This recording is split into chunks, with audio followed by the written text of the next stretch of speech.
Assalamualaikum warahmatullahi wabarakatuh. Perkenalkan, nama saya Muhammad Faisal Nur Rifki dari kelompok 5. Di sini kami akan menjelaskan tentang model penilaian kelas yang beranggotakan Muhammad Faisal Nur Rifki, saya sendiri, Nadima Sofia Maulida, dan Nabila Zahrotunisa.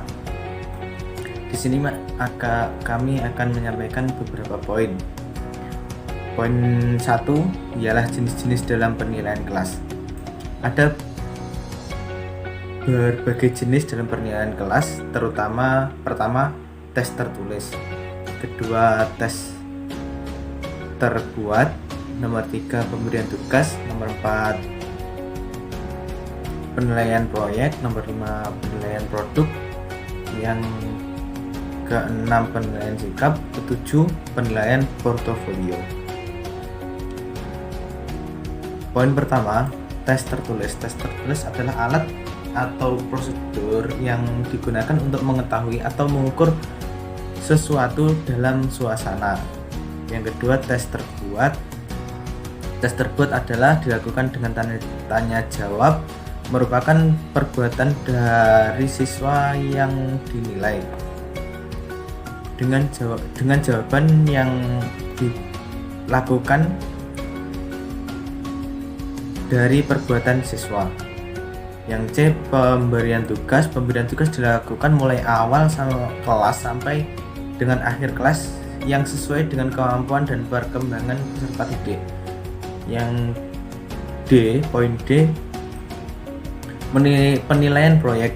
Penilaian proyek adalah penilaian berbasis kelas terhadap tugas yang harus dilakukan dalam waktu tertentu.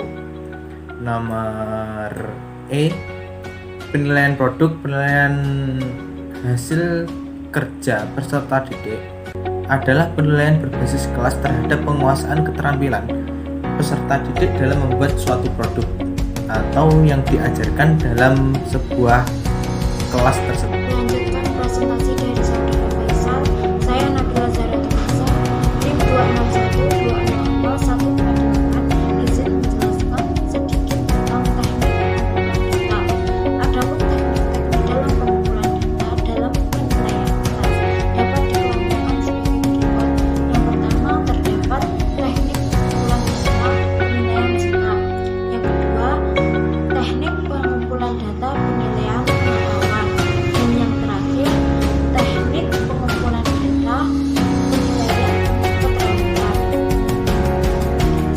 Dalam teknik pengumpulan data penilaian sikap terdapat metode non-tes yang berupa teknik observasi dan jurnal.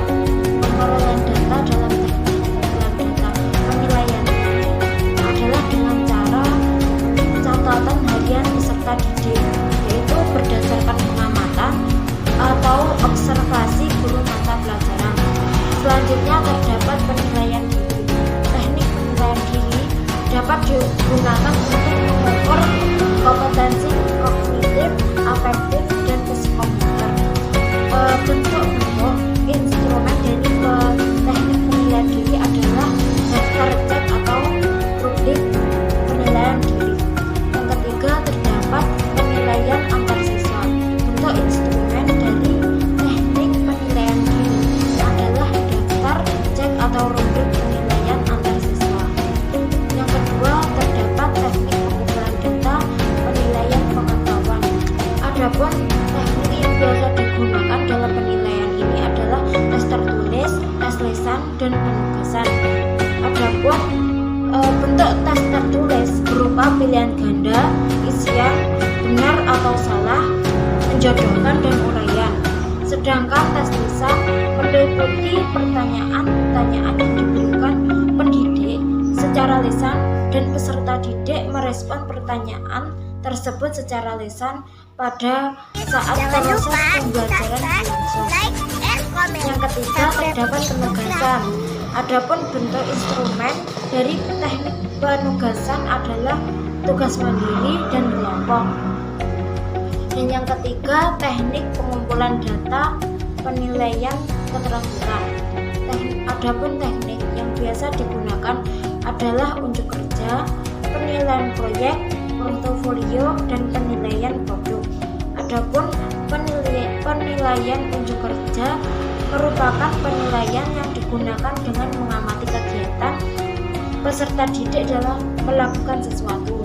Sedangkan penilaian proyek merupakan kegiatan penilaian terhadap suatu tugas yang harus diselesaikan dalam periode atau waktu tertentu. Portofolio dapat diartikan sebagai kumpulan karya atau dokumen peserta didik yang tersusun secara sistematis dan terorganisasi, diambil selama proses pembelajaran dan digunakan oleh guru dan peserta didik untuk menilai dan memantau perkembangan pengetahuan, keterampilan, dan sikap peserta didik dalam mata pelajaran tertentu. Sedangkan penilaian produk atau hasil kerja merupakan penilaian terhadap kemampuan membuat produk, teknologi, dan seni. Mungkin cukup itu dari saya, selanjutnya akan dilanjutkan oleh Mbak Nadia. Selanjutnya, saya Nadima Sofia Melika, NIM 201200149 akan menjelaskan mengenai instrumen penilaian kelas. Instrumen penilaian merupakan alat bantu yang digunakan oleh guru atau penilai untuk mengumpulkan data tentang karakteristik siswa dengan cara melakukan pengukuran. Dengan melakukan pengukuran, akan diperoleh data yang objektif yang diperlukan untuk menilai hasil belajar siswa. Selain diperoleh data yang objektif dengan menggunakan instrumen, maka pekerjaan penilaian menjadi lebih mudah dan hasilnya lebih baik dalam arti lebih cermat, lengkap, dan sistematis. Objektivitas hasil penilaian dapat dicapai karena menilai hasil belajar dengan alat ukur yang baik dapat mengurangi kesempatan guru, penilai, atau asesor memasukkan unsur subjektivitas dalam penilaian. Instrumen penilaian hasil belajar siswa secara garis besar dapat dibedakan menjadi dua macam, yaitu instrumen tes dan instrumen non-tes. Instrumen non-tes berupa pedoman observasi, checklist, rating scale, angket, dan rubrik. Angket data berupa skala sikap atau attitude scale maupun laporan pribadi atau self-report. Pedoman observasi sistematis atau systematic observation memiliki kesamaan dengan instrumen angket. Perbedaannya terletak pada pihak yang mengisi instrumen. Instrumen bentuk angket yang mengisi instrumen adalah observer atau guru berdasarkan pengamatannya pada karakteristik siswa.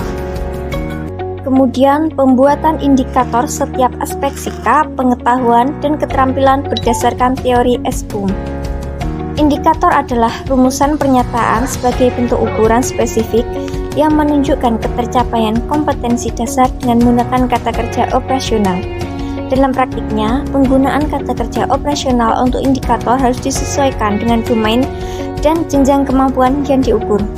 Berikut contoh rumusan kata kerja operasional. Domain kognitif seperti pengetahuan atau ingatan, pemahaman, penerapan, analisis, sintesis, evaluasi. Sedangkan domain afektif seperti kemauan menerima, kemauan menanggapi, berkeyakinan, ketekunan, dan ketelitian. Domain psikomotor seperti menirukan, menggunakan artikulasi, mewujudkan, membina, menukar, membersihkan, menyusun, menghubungkan, melatih, mengikuti, membuat bagan, dan sebagainya.